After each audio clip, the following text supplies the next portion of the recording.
Bonjour, je suis très heureuse de vous retrouver aujourd'hui pour la première vidéo de l'année. Du coup, j'en profite pour vous souhaiter une excellente année et tous mes vœux pour 2022. En plus, c'est génial, ça rime. Si ce n'est pas encore fait, je vous invite à vous abonner pour retrouver mes autres vidéos et les prochaines à venir. Alors, dans cette vidéo, on va parler principalement de comment devenir frugal ou en tout cas économe.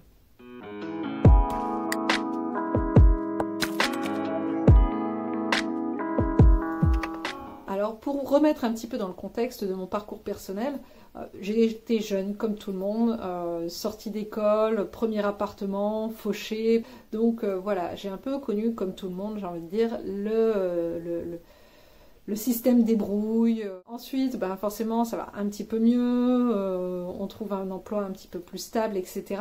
Un changement d'emploi qui amène un salaire un petit peu plus sympathique. Et tout de suite, on a l'impression qu'on peut flamber.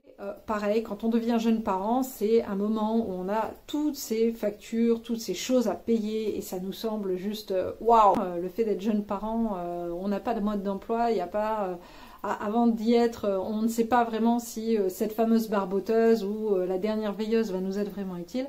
Donc ça, j'ai envie de dire, ça fait partie des moments où on a tendance à vouloir reprendre son compte en main.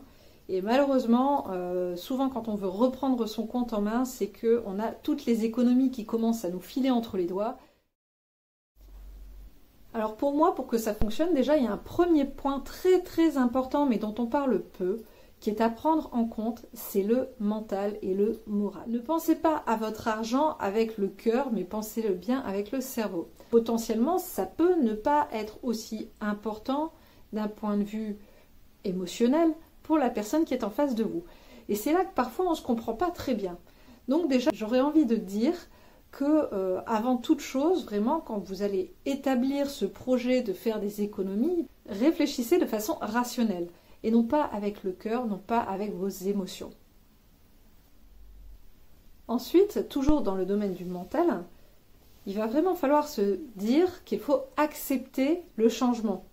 Alors c'est plus facile à dire qu'à faire, parce qu'en général, accepter le changement, on se dit bon, allez, je vais remettre à demain, je commencerai la semaine prochaine. Donc déjà, j'aurais envie de dire, non, on accepte le changement, on se met une date butoir, où on est sûr qu'on va pouvoir tenir nos engagements envers nous-mêmes et envers les autres personnes qui participent à cette aventure. Et surtout, la décision, on ne va pas la prendre tout seul. Ce qui est important, c'est que les dépenses que vous voulez économiser, il faut vraiment les accepter ensemble et en discuter ensemble. Il ne faut pas qu'il y ait une personne un matin qui se lève, qui se dise « moi j'ai décidé d'économiser autant » et mettre un ultimatum à monsieur ou à madame en se disant « ouais c'est bon, ça, de toute façon il sera obligé de le faire ». Même si c'est pour rembourser des dettes, il faut bien que ce soit consenti par toutes les personnes qui y participent. Le fait d'en parler ensemble, ça va permettre de trouver non pas une solution que vous aurez trouvée et que vous direz potentiellement qu'elle est bonne pour vous, mais de trouver la solution qui va plaire à tout le monde. Une autre chose à savoir, c'est qu'une habitude, ça prend 21 jours pour se l'approprier et qu'elle perdure. Donc 21 jours, ce qui est quand même 3 semaines, ça peut paraître court et quand on y est et que ce n'est pas adapté à nous ou qu'on n'a pas fait le nécessaire pour que ça fonctionne bien, ça peut paraître très long. Donc, ce qui peut être sympa déjà, c'est de ne pas vouloir commencer avec quelque chose de trop dur, de ne pas forcément tout changer si vous ne vous sentez pas prêt à tout changer, mais d'y aller petit à petit. Et une fois que vous avez réussi à prendre une habitude sur un point, vous en fixez un autre, etc., etc. Par exemple. Vous pouvez également y arriver en vous fixant par exemple une routine, en vous disant peut-être tous les soirs à 19h30, je vais regarder les comptes, je vais faire un petit peu le point, et si, admettons, je n'ai dépensé aucun argent aujourd'hui, eh bien, sur mon calendrier, je vais faire un petit smiley avec un sourire. Et comme ça, à la fin de la semaine, je pourrais regarder le nombre de smileys que j'ai avec des sourires. Voilà, par exemple. Mais pensez toujours que sur le départ, il faut vraiment, limite, en faire trop pour se motiver et ne pas lâcher l'affaire jusqu'au moment où vraiment on va sentir que l'habitude elle est bien ancrée en nous et qu'on va la garder. Je le dis, je le répète, on y va en douceur parce que trop de changements d'un coup tue le changement. Alors ça fait un petit peu cliché dit comme ça, mais c'est une vérité.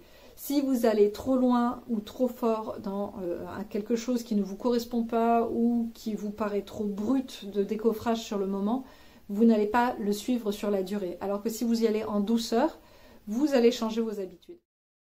Alors, le piège, attention, parce que celui-là, on a vraiment tendance à le faire. Le piège en question, c'est qu'on évite de dépenser pour économiser.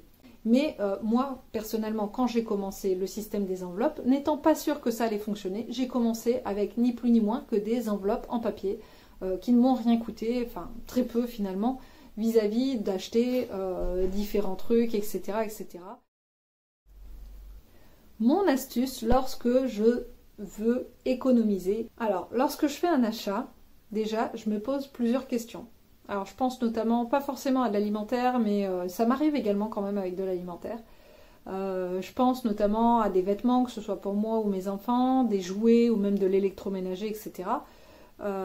Et ça, c'était vraiment quelque chose que je me posais au début. Déjà, l'article, on dit, une fois qu'on l'a dans les mains, il est quasiment acheté. Ça, c'est une technique de vente qui est encore utilisée aujourd'hui. C'est que dès qu'on vous met un produit dans les mains ou qu'on vous fait essayer quelque chose, eh bien, il y a une chance sur deux déjà que vous repartiez avec le produit. Donc déjà, j'évite de le prendre dans les mains. Je vais aller regarder, je vais regarder le prix. Je vais me poser la question, est-ce que j'en ai vraiment besoin? Est-ce que j'ai la place pour le ranger? Est-ce que j'ai l'argent pour? J'hésite pas à aller voir sur mon compte. Bien souvent, à cette réponse-là, oui, j'ai l'argent sur le compte. Mais je me dis toujours, oui, mais est-ce que si on enlève telle et telle et telle et telle facture, est-ce qu'il y a toujours l'argent sur le compte et est-ce que le seuil qu'il te restera te convient?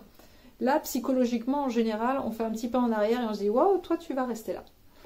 Comme là, je pense notamment à un accessoire il n'y a pas longtemps que j'avais vu pour un robot ménager que j'ai. Et en fait, je me suis rendu compte sur le moment, je le voulais vraiment, j'en avais vraiment très envie. Et après m'être posé toutes ces questions, je me suis dit que même en promo, en fait, j'en ai pas besoin. Ça va me prendre de la place, ça va me prendre du temps de nettoyer ce truc-là. Je réfléchis toujours, je me pose toujours ces questions et bien souvent, dans 90% des cas, je repose l'article et j'en ai pas besoin ou alors je vide mon panier sur Internet. Et même sur Internet, il y a même des choses que je me dis, avant même d'ouvrir la page quand on m'envoie des promos, c'est est-ce que j'ai vraiment besoin de ça en ce moment? Souvent la réponse est non en fait. Les craquages, alors là on va se dire ah mon Dieu, on va se faire fustiger et non. Alors soyez bienveillants avec vous-même. J'aurais même tendance à vous dire au départ, prévoyez un petit truc, même si c'est que 10 ou 5 euros. Un tout petit peu. Mais pour le moment où vous aurez un coup de mou, eh bien, vous vous autorisez ce craquage. Mais vous vous mettez des limites. C'est-à-dire que si vous avez prévu 10 euros, c'est pas 12, c'est pas 15, c'est 10. Voilà. Ça peut même être 2 euros pour une viennoiserie, un petit gâteau. Mais le but, c'est de contrôler le craquage finalement. Et de se dire que, ok, il est intervenu, mais ça va, vous l'aviez prévu, donc tout va bien. Vous n'avez pas craqué le budget, vous n'avez pas fait n'importe quoi.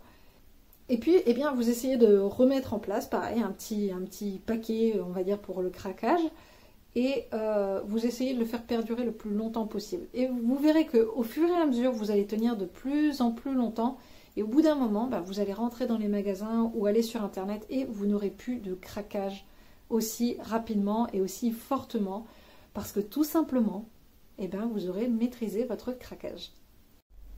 Et surtout, vous verrez également, c'est que lorsque vous craquerez comme ça, vous ne vous en voudrez pas, on ne se fustige pas. On essaye vraiment de trouver un bien-être financier. Et si là, on part dans un espèce de délire, de montagne russe émotionnelle sur le plan financier, ah ça va, là j'arrive à mettre de côté, super, c'est génial, ah j'ai craqué. Ça va, ah j'ai craqué. En fait, vous allez super mal le vivre. Vous n'arriverez pas à avoir ce bien-être financier, à dormir sur vos deux oreilles en vous disant « je n'ai pas peur de la facture qui tombera demain ». Il faut vraiment y aller petit à petit, quitte à ce que vous montiez moins vite, mais qu'il n'y ait pas cette chute. Voilà. Si vous êtes seul, eh bien, la tâche vous revient à vous, tout seul, de faire vos comptes. Voilà, de faire le point, etc. Par contre, si vous êtes en couple ou dans une famille avec des enfants qui travaillent déjà, etc., et que vous partagez les dépenses du foyer, là, ça devient un petit peu plus coton. Alors pourquoi? Tout simplement parce que vous n'allez pas forcément vous mettre tous Si vous êtes 2, 3 ou 4, vous n'allez pas vous mettre à 2, 3 ou 4 tous les jours sur les comptes. Surtout que c'est rébarbatif, on ne va pas se mentir. Mais il faut quand même qu'il y ait quelqu'un qui fasse le suivi quotidiennement.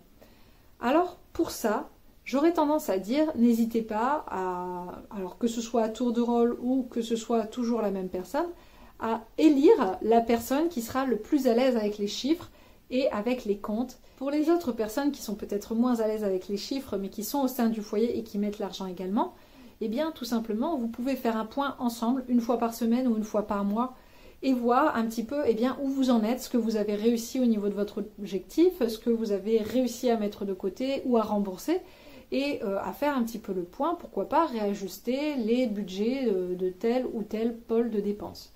Ce qui est sympa en faisant ce genre de petite réunion au sein de votre foyer, c'est que vous verrez que c'est beaucoup plus motivant. Déjà parce que si vous n'êtes pas à l'aise avec les chiffres, ben là ce sera des chiffres un peu plus gros. Et là vous aurez déjà l'impression que ça avance un petit peu plus vite. Donc déjà ce sera un petit peu plus motivant de s'y mettre. Ensuite, ce qui va être sympa également, c'est que du coup, comme la personne qui s'en occupe sera un petit peu plus à l'aise avec ça, vous, de votre côté, vous pouvez également soutenir et épauler cette personne en la motivant, en lui disant que ce qu'elle fait, c'est quand même cool, c'est génial, etc. Moi, je sais qu'à la maison, une fois par mois, on pose les comptes sur la table.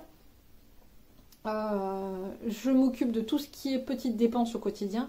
Et mon mari a plutôt tendance à faire le bilan sur tableau, etc. De savoir tout ce qu'on a mis de côté, de savoir où est-ce qu'on dispatche les sommes, etc. Et j'avoue que moi, à ce moment-là, ça me soulage parce que du coup, ce n'est pas à moi de le faire. Donc, c'est beaucoup plus sympa. Et comme on le fait ensemble, j'ai pas non plus l'impression de faire ça toute seule. J'ai pas l'impression de faire les efforts toute seule. Et même quand j'ai des petites victoires, j'hésite pas à le dire, du genre ah ça, j'ai réussi à économiser autant, je suis fière de moi. Voilà, en général, c'est bien d'en parler ensemble, ça permet de se motiver, de se booster, etc. Et même si vous êtes tout seul, pourquoi pas essayer de le faire avec un ami ou une amie qui fera ça également de son côté. Alors, en conclusion, vous l'aurez compris, se mettre au frugalisme ou en tout cas au fait de faire des économies, c'est un projet qui doit être une décision commune au sein du foyer. Sans cette bienveillance au sein du foyer, cela peut être extrêmement compliqué de s'y tenir sur la durée. C'est pour cela qu'à mon sens, c'est important que ce soit un projet qui tienne à cœur à tous, ou en tout cas que l'objectif final soit une décision commune. L'argent et les questions budgétaires sont malheureusement source de beaucoup de disputes au sein d'énormément de foyers. En fait, je ne pense pas que je connaisse un couple qui ne s'est pas au moins une fois pris la tête pour une question d'argent.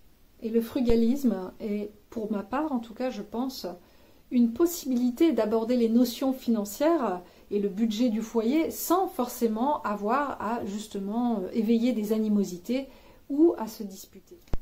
Dans cette vidéo, vous l'aurez compris, on aborde vraiment les fondements d'un point de vue bien-être et mental pour commencer le chemin des économies et ou du frugalisme en fondant des bases solides et durables.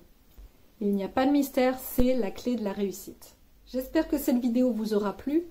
N'hésitez pas à me retrouver sur mes différents réseaux sociaux. Je vous souhaite encore une excellente année. Encore une fois, je vous présente tous mes vœux et surtout de la détente, du bien-être et moins de stress pour cette année. Vraiment, c'est tout ce que je vous souhaite. Et bien sûr, le plus important, la santé. Je vous souhaite également une excellente journée et je vous dis à très bientôt sur Essentiellement.